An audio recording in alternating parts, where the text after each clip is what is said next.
Hello everyone, welcome to the Maxim Millionaires Financial academy.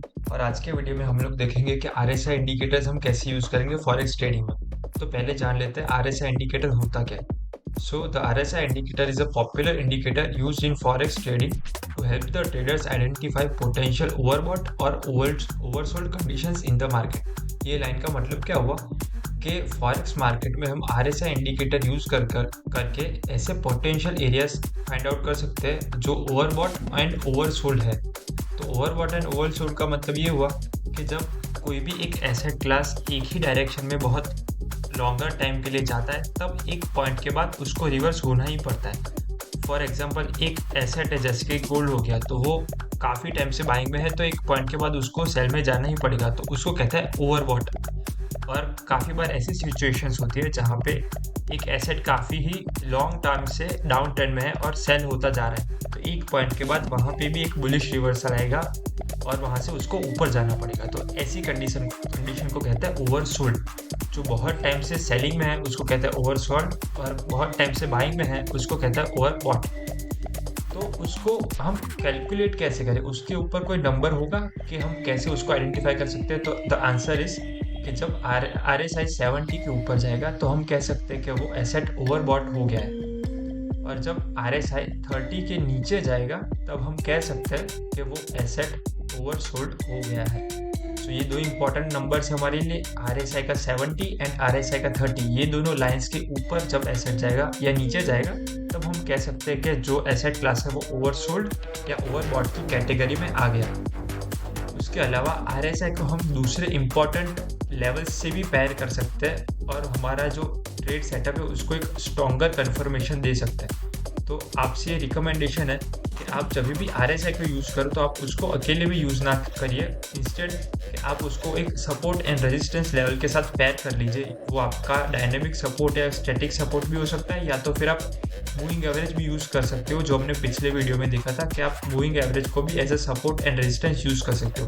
तो आपके पास एक ऐसा एडिशनल कन्फर्मेशन होगा तो आपका ट्रेड सेटअप बहुत ही पावरफुल बन जाएगा। ओके, सो अभी हम प्रैक्टिकल देख लेते हैं कि हम यूज़ कैसे करेंगे आर एस आई को। तो हम लोग जाएंगे इंडिकेटर्स में, उसके बाद हम लोग फाइंड करेंगे R S I, relative strength index. उस पर क्लिक कर लिया मैंने, देन वी कैन सी कि यहाँ पे एक नीचे ऑसिलेटर इंडिकेटर आ गया। ऑसिलेटर यानी कि एक ऐसा इंडिकेटर जो दो वैल्यूज़ के बीच में मूव करता रहता है, उसको कहते हैं ऑसिलेटर इंडिकेटर।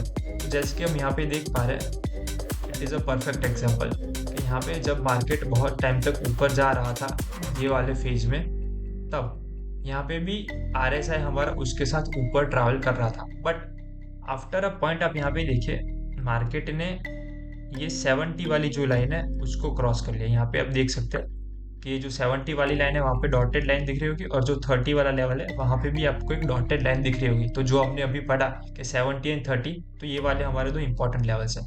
तो जैसे ही प्राइस 70 के ऊपर गई और नीचे आना स्टार्ट हुआ तब आप देख सकते हो कि उसके साथ हमारी प्राइस भी सेलिंग में चली गई। तो इस प्रकार से हम यहाँ पे सेल ट्रेड ले सकते हैं by keeping the stop loss as the high of this swing point.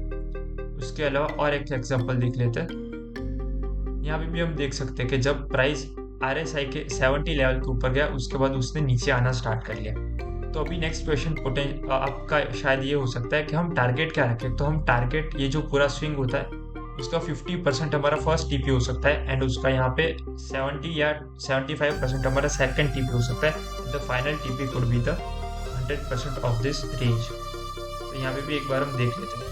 जैसे कि यहाँ पे एक सेलिंग अपॉर्चुनिटी थी, यहाँ पे जब 70 के ऊपर गया तब, तो वहाँ पे भी हम लोग ये गैन बॉक्स यूज़ कर सकते हैं। और आप देख सकते हो कि अगेन के 50% आने के बाद थोड़ा नीचे आके उसने रिजेक्शन दिया, बट इस केस में अगेन उसने नीचे ट्रैवल कर लिया, तो 50% के पास पार्सल ले सकते हो, राइट। तो ये स्ट्रेटेजी में हम लोग क्या करेंगे, एक इम्पॉर्टेंट सपोर्ट या रेजिस्टेंस लेवल देखेंगे हमारे चार्ट पे, उसके साथ साथ ये आर एस आई इंडिकेटर को पैर कर लेंगे, और जब भी आर एस आई 70 के ऊपर जाएगा तब हम पोटेंशियली सेल के सेटअप्स ढूंढेंगे।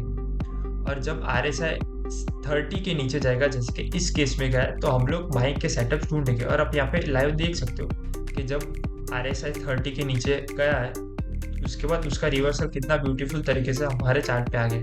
तो हम यहाँ पे बाइंग की एंट्री ले सकते हैं। And keeping this 50% range as the stop loss.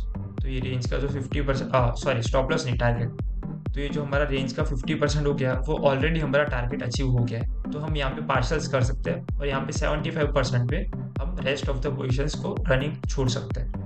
तो इस प्रकार से हम लोग RSI इंडिकेटर यूज करेंगे। आई होप सबको ये स्ट्रेटेजी समझ में आ गई हो। Thank you for watching.